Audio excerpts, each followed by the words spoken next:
Now, here's a great story for you if you're into Bomber Command. You might have heard of this man. This is a flight engineer called Norman Cyril Jackson. Now, he won a Victoria Cross. Now, obviously, you have to do something incredible to get one of those anyway, but this is incredible, bordering on mad, bordering in wildly optimistic.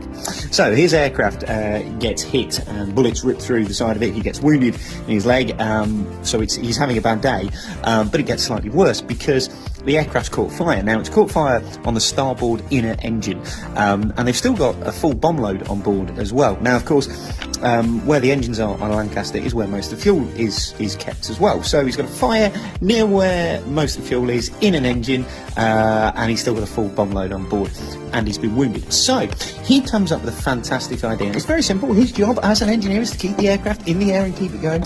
He is going to get a fire extinguisher, such as this. He's then going to climb out of the top of the Lancaster, the small hatch in the cockpit section. He's going to climb out of there, crawl down the top of the fuselage, jump from the fuselage onto the wing, take his fire extinguisher and put the fire out.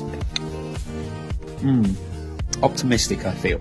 But nevertheless, this is his plan. As he's getting out of the top of the aircraft, the parachute bursts open, the rest of the crew use it, and they sort of feed him out through the top. Now, of course, when he's on top, it's very windy, there's the slipstream, he gets blown off the edge, and he managed to grab hold of the front of the wing. Sadly for him, he's in the flames of the fire. Now, it's at this point that the pilot thinks it's probably a good idea that everybody should get out, and gives the order to bail.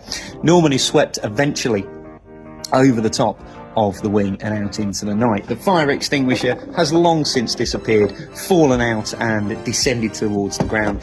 Somewhere in continental Europe, a family gets a brand new fire extinguisher.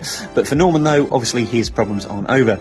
As he starts to head towards the ground, his parachute, which has caught fire, has got holes in it. He hits the ground very, very hard. His ankle breaks. Now, he is captured by the Germans, and they march him off to get medical attention. But they do actually do a fantastic job for Norman. They repair most of his burns, and he does make a recovery and goes on to lead a very long life. Now, of course, if you do something like that, which is incredibly brave, incredibly mad as well, and wildly optimistic given the size of the fire extinguisher and the size of an engine on the Lancaster, the crew thought that was a great story. They told the same story, and because of that, Norman Cyril Jackson got a BC.